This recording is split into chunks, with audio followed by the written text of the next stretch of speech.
আজকে সমাজে হালাল কাজের পরিমাণ বেশি না হারাম কাজের পরিমাণ বেশি? মানবতার মানবতার পরিবেশ বেশি না হিংসার পরিবেশ বেশি? হিংসা। শিক্ষিত লোকের মাঝেও হিংসা, মূর্খের মাঝেও হিংসা। হিংসা ছাড়া আমার দেশে হিংসাই আবাদ হয়, মানবতার আবাদ নেই বললেই চলে।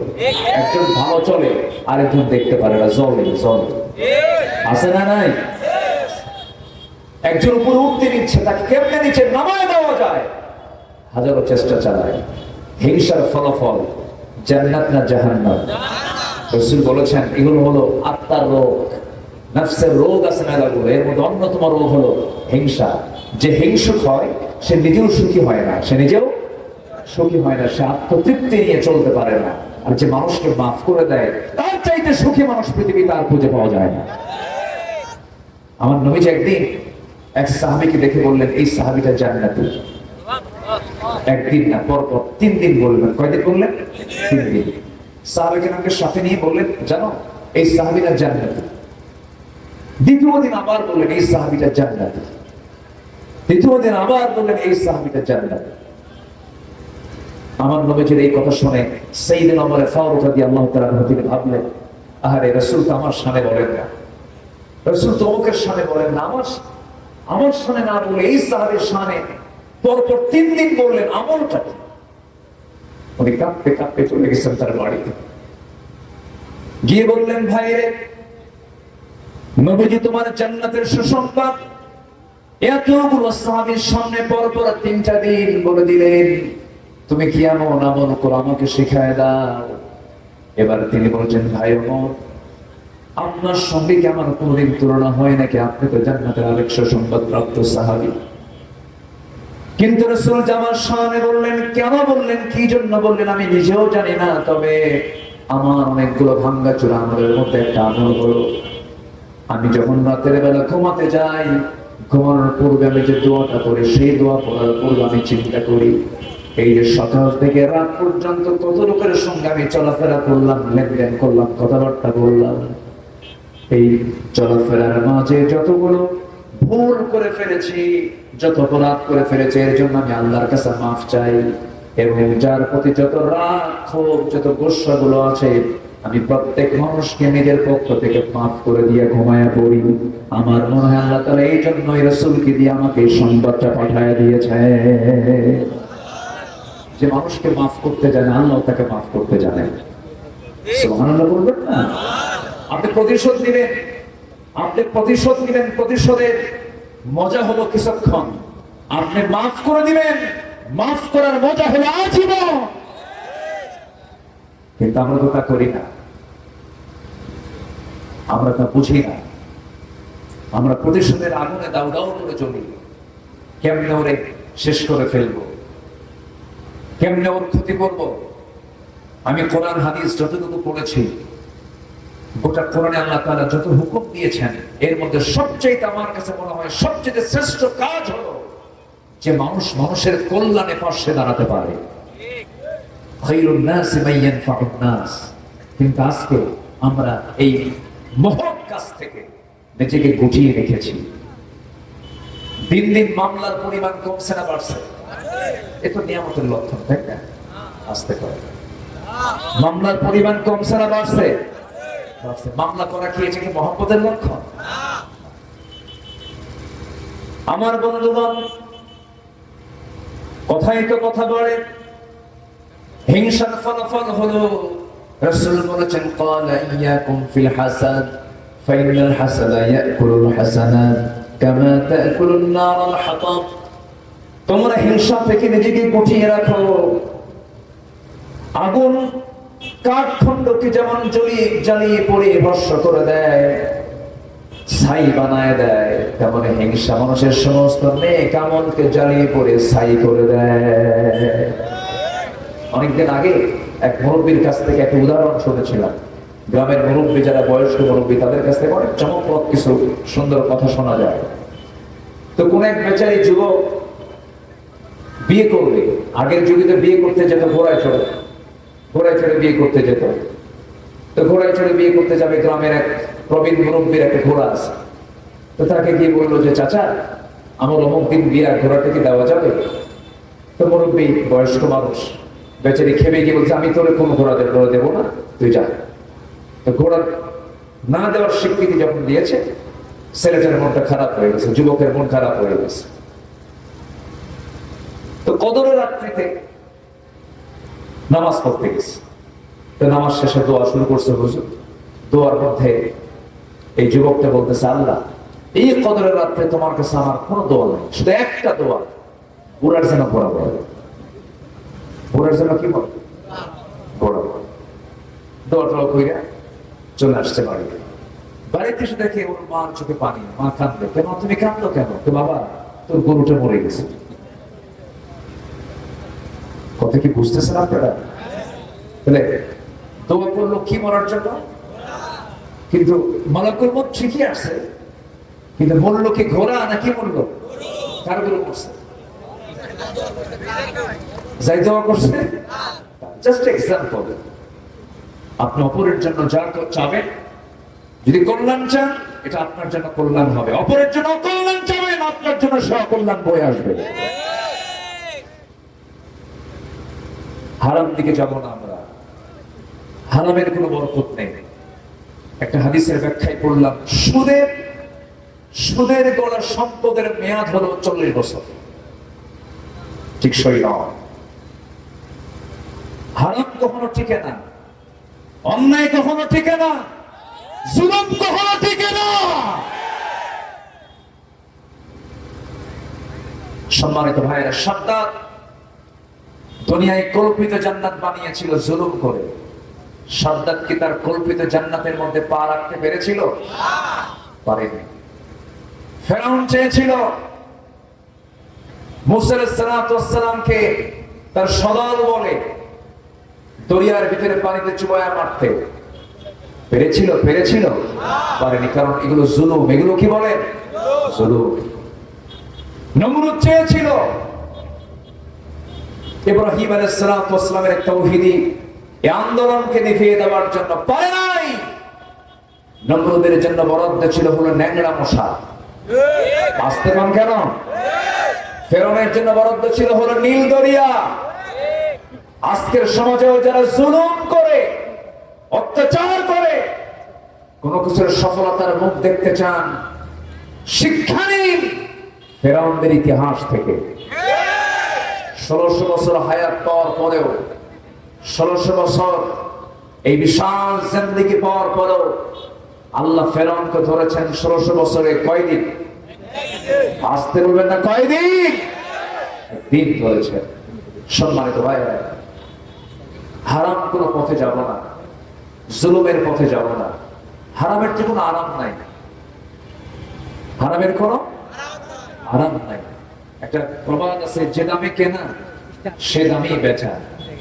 এক বেচারি গোটা রাত পরিশ্রম করে ঘোড়া চুরি করছে। কি চুরি করছে? ঘোড়া চুরি করছে। ঘোড়া চুরি করে সকালবেলা বাড়িতে পৌঁছে গেছে। ছেলেকে ডাক দিয়ে বলে, বাবা, আমি তো গোটা রাত কষ্ট করে ঘোড়াটা চুরি করে আনলাম, আমার চোখে প্রচুর ঘুম, তুমি একটু ঘোড়াটা বিক্রি করে বাড়িতে আসো। তো ছেলেকে দায়িত্ব দিয়েছে, ছেলে ঘোড়া বিক্রি করতে গেছে। বিক্রেতা এসে বলতেছে, ভাই, ঘোড়ার দাম কত? কত? ঠিক আছে, তোমার দামটা আমি দেবো, কিন্তু ঘোড়া তোমার একটু দেখা দরকার। এটা চড়ি ঘোড়া, একটু দামড়ায়। তো ঘোড়ার পিঠে চড়ে দামড়ানো শুরু করছে। যে ক্রেতা ঘোড়াটা নিয়ে ওই যে দামড়ানো শুরু করছে, আর সে আর ফেরত আসে না। এক বিকাল চলে গেছে, আর ফেরত নাই। ছেলেটা বিকাল বেলা বিক্রিতে করতেই পারলো না, চলে আসছে বাড়িতে ব্যর্থ হৃদয় নিয়ে। বাবা ঘুম থেকে উঠে বলতেছে, বাজান, ঘোড়ার দাম কত? ঘোড়া কত দিয়ে বেচলে? কাঁদবা। যে দামে কেনা সেই দামেই বেচা, যে দামে কেনা সে দামেই বেচা। অন্যায় করে, অন্যায় পথে থেকে আমি আপনি টিকতে পারবো না। এটা আমার কথা নয়। কার কথা? আসতে বলবেন না, কার কথা? আল্লাহর কথা। ফেরাউন টিকতে চেয়েছিল, নাম কিন্তু তারও কোরআন শরীফে আছে। কোরআন মজিদের তার নাম আছে না? নাই? কোরআন মজিদে অনেক নবীর নাম বাদ পড়ে গেছে। লক্ষ পয়গম্বর আল্লাহ রাব্বুল আলামিন দুনিয়াতে পাঠিয়েছেন, মাত্র 25 জন নবীর নাম কোরআনে উল্লেখ আছে। নবীয়্যিন বলে সম্বোধন করেছেন আল্লাহ, সিদ্দীকীন বলে সম্বোধন করেছেন আল্লাহ। কিন্তু মাত্র 25 জন নবীর নাম আছে, কিন্তু ফেরাউনের নামটা কোরআনে আছে, হামানের নামটা কোরআনে আছে। আমার বন্ধুগণ, কোরআনে কারীমের ভিতরে নমরুদের নাম, নমরুদের ইতিহাস, ফেরাউনদের নাম, ফেরাউনদের ইতিহাস আল্লাহ রাব্বুল আলামিন কোরআনে কারীমের মধ্যে উল্লেখ করেছেন। কিন্তু আপনি গোটা দুনিয়া জুড়ে দেখবেন প্রত্যেক পিতা তার সন্তানের নাম মুসা রাখে, কিন্তু ফেরাউন রাখে না, ঠিক কি না? ইব্রাহিম রাখে, কিন্তু নমরুদ রাখে না। মুহাম্মদ রাখে, কিন্তু আবু জেহেল রাখে না। তারাও কিন্তু দাপটে কম ছিল না, তাদের কিন্তু সমাজে কম প্রভাব ছিল না, কম দাপট ছিল না, কম প্রভাব বিস্তার তারাও করে নাই, কিন্তু কেউ তাদের নাম মহব্বতে রাখে না। আমার বন্ধুগণ, এই বাংলার ইতিহাসে মীর জাফরের নাম আছে না নাই বলেন? আপনি বাংলার ইতিহাস যখন পড়তে যাবেন মীর জাফরের নাম তো পড়বেন, আপনি লিখবেন, আপনি আবার সিরাজউদ্দৌলার নাম তো আপনি লিখবেন, কিন্তু মীর জাফরকে মানুষ মহব্বত করে না ঘৃণা করে? কি করে? কি করে? ঘৃণা করে। কেন? এর কারণটা কি? এর মূল কজটা কি? এর মূল কজ ছিল হলো মীর জাফর ছিল হলো একজন মুনাফিক চক্রের অন্যতম হোতা। সে ছিল সমজাতি বিদ্বেষী একজন মানুষ, অর্থাৎ সে তার জাতকে, সে তার গোত্রকে, সে তার নিজের মানুষের সঙ্গে প্রতারণা করেছে, বিশ্বাসঘাতকতা করেছে। এই জন্য ইতিহাসে তার নামটা আছে সোনামে না কুনামে? সোনামে না কুনামে? ভাইরে, দুনিয়ার জনপ্রিয়তা দিয়ে কি করবে? দুনিয়ার কিছু সুখ শান্তি আর জনপ্রিয়তা তো ক্ষণিকে। আমরা দুনিয়ার মানুষের কাছে জনপ্রিয় না হয়ে আসমানের বাসিন্দাদের কাছে আমরা জনপ্রিয় হব। জোরে বলি ইনশাআল্লাহ। আসমানের বাসিন্দা কারা? আল্লাহ তো আছেন, বলেন কারা? বলেন ফেরেশতা। আল্লাহু আকবার। আমি কেন বললাম জানেন? আসমানের বাসিন্দাদের কাছে কেন জনপ্রিয় হব আমরা জানেন? কেমনে জনপ্রিয়তা অর্জন করবো আমরা আসমানে? যখন কোন বান্দা কোন নেক আমল করে, এই নেক আমলের সংবাদ একজন ফেরেশতা আকাশে প্রচার করতে থাকে, সেই প্রচারের সমস্ত ফেরেশতাদের কানে এই প্রচারটা হয়ে যায়। সমস্ত ফেরেশতাকুল এই প্রচারগুলো শুনে আল্লাহর কাছে বলে, আল্লাহ, অমুক বান্দা তোমার প্রশংসা করেছে, তোমার হুকুম আদায় করেছে, তোমার হুকুমটাকে ফলো করেছে, আমরা সবাই তার জন্য দোয়া করি, আল্লাহ তুমি তাকে তোমার পছন্দের বান্দা বানায় নাও। আমাদের জন্য আকাশের ফেরেশতাদের ভিতরে কথা হয় কি হয় না? দোয়া হয় কি হয় না?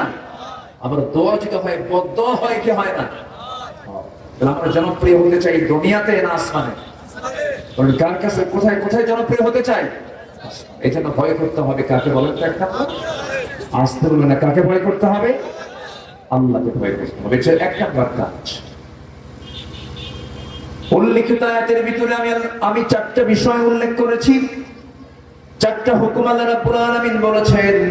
এর মধ্যে 1 নাম্বার হলো তোমরা তাকওয়া অবলম্বন করো, আল্লাহকে তোমরা ভয় করো। আল্লাহ রাব্বুল আলামিন একই কথা এই জায়গায় সুন্দর করে বলছেন, ইয়া আইয়ুহাল্লাযীনা আমানু তাকুল্লাহা হাক্কা তুকাতিহি ওয়া লা তামুতুন্না ইল্লা ওয়া আনতুম মুসলিমুন। হে বান্দারেরা, তোমরা আল্লাহকে ভয় করার মতো যেমন করে ভয় করা উচিত তেমন করে তোমরা ভয় করো। ওয়ালা তামুতুন্না, তোমরা কখনো মৃত্যুবরণ করো না, ইল্লা ওয়া আনতুম মুসলিমুন, মুসলমান না হওয়া পর্যন্ত। এই আয়াতটা যখন নাযিল হলো, সাহাবায়ে কেরামদের মধ্যে চরম কান্না শুরু হয়ে গেছে। আহারে, আল্লাহ বুঝে আমাদের ভয়টাকে কবুল করেন না, এইজন্য তো পাতিহি বলেছেন। এরপর আরেকটা আয়াত নাযিল হলো, হাক্কান ইয়া আইয়ুহাল্লাযীনা আমানু তাকুল্লাহা মাসতাতা'তুম, তোমাদের সামর্থ্য অনুযায়ী তোমরা আল্লাহকে ভয় করো। জোরে করে আল্লাহু আকবার। ওমরের মতো মানুষ পৃথিবীতে আর দ্বিতীয়টা আসবে না। যে ওমরের ব্যাপারে রাসূল নিজে বলেছেন, ওমর ফিল জান্নাহ, ওমর জান্নাতের বাসিন্দা। ওমরে ফারুকের মতো দামি মানুষ পৃথিবীতে আর দ্বিতীয়টা আসবে না। সেই ওমরে ফারুকের মতো মানুষ ঈদের দিন আনন্দ না করে গোটা মাস রমজানের রোজা রেখে ঈদের দিন ঈদুল ফিতরের মাঠে না গিয়ে তিনি বাড়িতে হাওয়া করে কাঁদতেছে। অর্থ দুনিয়ার শাসনকর্তা তাকওয়া কাকে বলে দেখেন, চোখের পানি ফেলে ফেলে কাঁদেন। সমস্ত মুসল্লিরা ঈদগাহে সমবেত হয়ে গেছে, ওমরে ফারুকের আনাগোনা নাই। কয়েকজন মুসলমান গিয়ে কয়েকজন সাহাবী গিয়ে তার বাড়িতে নক করছেন, ভাই ওমরে ফারুক আপনি কোথায়? দরজা খোলা মাত্রই দেখা গেল ওমরে ফারুক সেজদায় পড়ে পড়ে ডুকরে ডুকি বাচ্চাদের মতো কাঁদতেছে। ছোট্ট ছোট্ট বাচ্চার মতো হাওয়া করে সেজদায় পড়ে পড়ে কাঁদতেছেন। সালাম যখন তিনি ফিরলেন, প্রশ্ন করা হলো, আমিরুল মুমিনিন, হাজার হাজার মুসল্লি যেন হাজার হাজার মুসল্লি তারা ঈদগাহের মাঠে প্রস্তুতি নিয়েছে নামাজ পড়ার জন্য, আপনার পেছনে আপনি ইমাম, আপনি নাই, নামাজ বন্ধ হয়ে আছে, ঈদের নামাজ বন্ধ হয়ে আছে, আপনি কখন যাবেন? ওমরে ফারুক বলছেন, তোমরা আনন্দ করছো ভালো কথা, ঈদের দিনটা তোমরা পেয়েছো, আনন্দ করছো, হয়তো তোমরা সিগন্যাল পেয়েছো রমজানের মাধ্যমে আল্লাহ তাআলা তোমাদেরকে মাফ করে দিয়েছেন, কিন্তু এখন পর্যন্ত আমি আল্লাহর কাছ থেকে কোনো সিগন্যাল পাই নাই আল্লাহ আমার রমজানের মধ্য দিয়ে আমার গুনাহগুলো মাফ করেছেন কিনা। এটার নাম তাকওয়া। এটার নাম কি? তাকওয়া। আল্লাহকে সবচেয়ে কাছে টানতে হবে। বাইরে এই যে আমরা বসে আছি, আজকে দুপুরবেলা আমার খুব কাছের মানুষ, পাবনা ইসলামী আলিম মাদ্রাসার একজন প্রভাষক, বড় আলেমী দিন তিনি ছিলেন, মরহুম হয়ে গেছেন, এখন মাকবুর হয়ে গেছেন। দুপুরবেলা আমার আব্দুস শাকুর ভাই, আজকে তার সন্ধ্যায় তার জানাজা হয়েছে। বড় আলেম ছিলেন, লক্ষাধিক মানুষের জানাজার ঢল নেমেছে তার জানাজায়।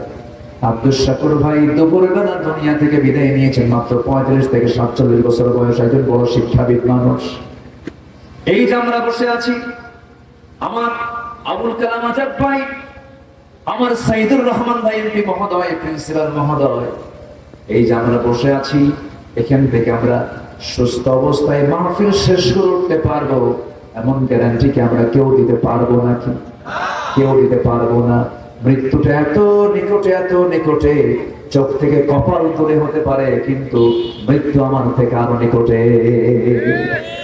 মৃত্যুটা এত কাছে, হাসতে হাসতে দুনিয়া থেকে বিদায় নেয়, খেলতে খেলতে দুনিয়া থেকে বিদায় নেয়, বক্তৃতা দিতে দিতে দুনিয়া থেকে বিদায় নেয়। এই পার্শ্ববর্তী জেলা নাটোরের সিদ্দিকুর রহমান নাটোরি ভাই ছিলেন, দুনিয়া থেকে বিদায় নিয়েছেন। রেজাউল করিম কাউসারি সিরাজগঞ্জের একজন বক্তা ছিলেন, তিনি খুতবা দিচ্ছেন, তিনি আলোচনা করছিলেন, মাহফিলে কথা বলতে বলতে মাহফিলের লাশ হয়ে দুনিয়া থেকে বিদায় নিলেন। আমার বন্ধুগণ, তামিল মিল্লাত কামিল মাদ্রাসার ভাইস প্রিন্সিপাল একিম সিফাতুল্লাহ রাহিমাহুল্লাহ বড় আলেম দিন ছিলেন, বক্তৃতার মঞ্চে বক্তৃতা দিতে দিতে ওই ঘাড় মটকে মঞ্চে দুনিয়া থেকে বিদায় নিয়ে চলে গেছেন, দুনিয়া থেকে বিদায় নিয়েছেন। এখনই মরে যাব আমি, মরে যাওয়ার সঙ্গে সঙ্গে আমার দুনিয়ার জিন্দেগিতে যারা যত আপন ছিল তারা তত পর হয়ে যাবে। আমার রাত্রেবেলা যেতে দেরি হতো, বউটা ফোন দিয়ে বলতেন, আপনি কোথায় আছেন? আপনি ছাড়া ঘুম হচ্ছে না। সন্তানগুলো বলবে, আব্বা কত রাত হবে, তুমি কখন আসবে? সন্তানগুলো বারবার অস্থির হয়ে যেত। কিন্তু আমি এখন এই লাশ হয়ে দুনিয়া থেকে বিদায় নিয়ে নেব। যে শখের বাড়ি ছিল আমার, যে সেটা তো নিয়ন্ত্রিত ঘরটা ছিল আমার, মারা যাওয়ার সঙ্গে সঙ্গে ওই ঘরে ঢোকার মতো ক্ষমতা আমার আর থাকবে না।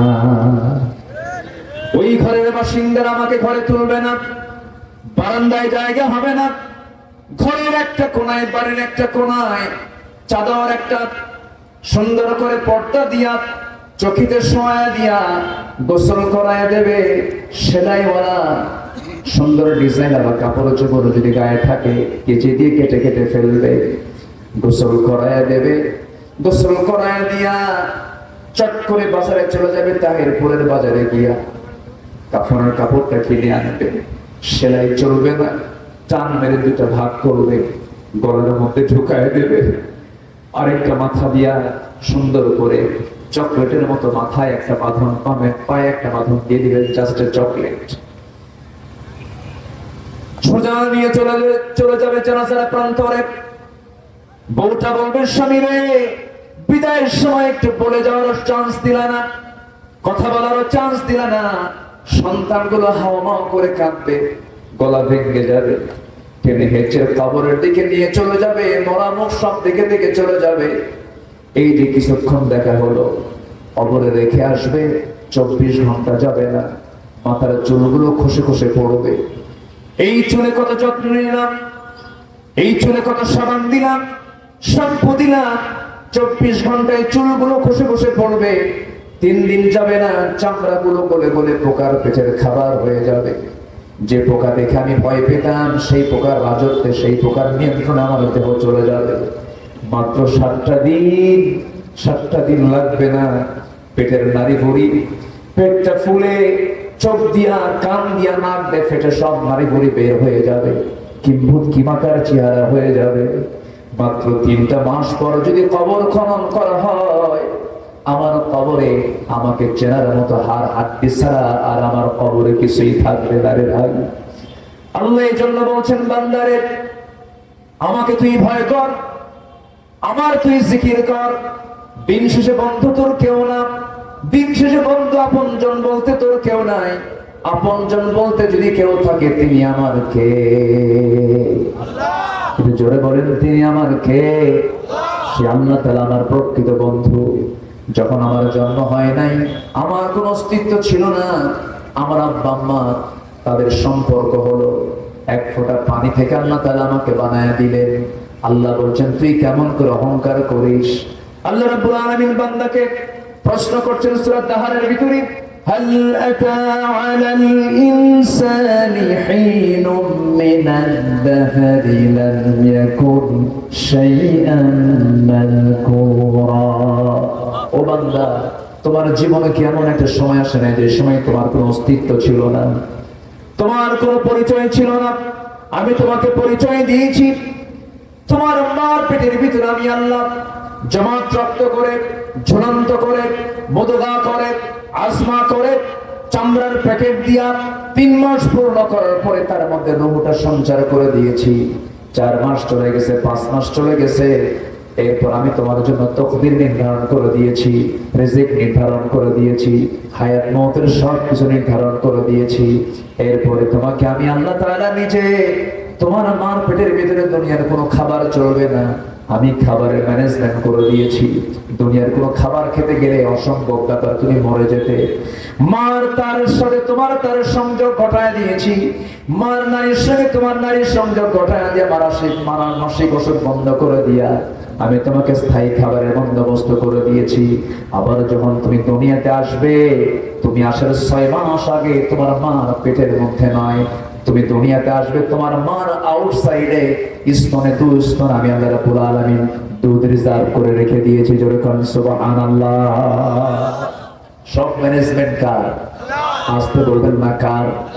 এই জন্য আল্লাহ রাব্বুল আলামিন আর এই জায়গায় প্রশ্ন করছেন, কাইফা তাকফুরুনা বিল্লাহি ওয়া কুনতুম আমওয়াতান ফাআহয়াকুম সুম্মা ইউমীতুকুম সুম্মা ইউহয়ীকুম সুম্মা ইলাইহি তুরজাউন। বান্দা, তুমি আমাকে কেমন করে অস্বীকার করো? তুমি তো মৃত্যু ছিলে, আমি তোমাকে জিন্দা করেছি, আবার তোমাকে মৃত্যু দেব, আবার তোমাকে জিন্দা করব। আমার বন্ধুগণ, আমাকে আপনাকে আবার ফিরে যেতে হবে কার সামনে? আসতে বলবেন না কার সামনে? আমরা আল্লাহর সামনে হাজির হতে চাই বেইজ্জত নিয়া না ইজ্জত নিয়া? বলেন, বেইজ্জত নিয়া না ইজ্জত নিয়া? বাম হাতে আমলনামা নিয়ে না ডান হাতে আমলনামা নিয়া? ডান হাতে আমলনামা নিয়া। আমার বন্ধুগণ, ডান হাতের আমলনামা কিন্তু গাঁজা খাওয়া নয়, ডান হাতের আমলনামা কিন্তু নেশা করা নয়, ডান হাতের আমলনামা কিন্তু বনের সম্পদে মেরে খাওয়া নয়, ডান হাতের আমলনামা কিন্তু মানুষের হক নষ্ট করা নয়, ডান হাতের আমলনামা কিন্তু মানুষকে ঠকানো নয়, ডান হাতের আমলনামা কিন্তু সুদের কারবার নয়। ডান হাতের আমলনামা হলো 1 নাম্বার হলো 5 ওয়াক্ত নামাজ পড়া। কার হক আদায় করা? আসতে বলবেন না কার হক আদায় করা? আল্লাহ রাব্বুল আলামিন রাষ্ট্রীয় ক্ষমতা যারা পাবে, যাদের কণ্ঠবটা আইন পাস হবে, আল্লাহ রাব্বুল আলামিন তাদের জন্য স্পেশাল আয়াত একটা দিয়েছেন। ও দুনিয়ার জীবনে যারা রাজত্ব পেয়েছ, যারা ক্ষমতা পেয়েছ, যারা পাওয়ার পেয়েছ, তোমাদের কাছে আমার 4টা হুকুম দিয়ে দিলাম, তোমরা যখন ক্ষমতা পেয়ে যাবে 4টা বিধান সমাজে চালু করে দেবে। আমি আল্লাহ তাআলা লা ফাতাহনা আলাইহিম বারাকাতিন মিনাস সামাই ওয়াল আরদ, আমি আল্লাহ তাআলা আসমান জমিনের সমস্ত বরকতের দরজা খুলে দেব। শুনবেন শুনবেন শুনবেন, আল্লাহ রাব্বুল আলামিন 4টা হুকুম দিয়েছেন। সেই সমস্ত ব্যক্তিদেরকে আল্লাহ রাব্বুল আলামিন সুন্দর করে বলেছেন, আল্লাযীনা ইম্মাক্কান্নাহুম ফিল আরদি আকামুস সালাত ওয়া আতাবুস যাকাতা ওয়া আমারু বিল মা'রুফি ওয়া নাহাউ আনিল মুনকার ওয়া লিল্লাহি আকিবাতুল উমুর। জোরে বলুন আল্লাহু আকবার। আমি দুনিয়ার জিন্দেগিতে যাদেরকে রাষ্ট্রীয় ক্ষমতা দেব, পাওয়ার দেব, যাদের কণ্ঠে আইন পাস হবে, যারা কথা বললে সেই কথাটাই আইন হয়ে যাবে, তাদের জন্য আমি 4টা দফা দিয়ে দিলাম। 14 দফা লাগবে না, 8 দফা লাগবে না, 20 দফা লাগবে না, মাত্র 4টা আইন তারা যেন সমাজে চালু করে দেয়। নাম্বার 1 হলো তারা যেন নামাজ কায়েম করে, তারা যেন কি কায়েম করে? নামাজ কায়েম করে। নাম্বার 2 হলো তারা যেন যাকাত আদায় করে। নামাজটা কার হক? আসতে বলবেন না, কার হক?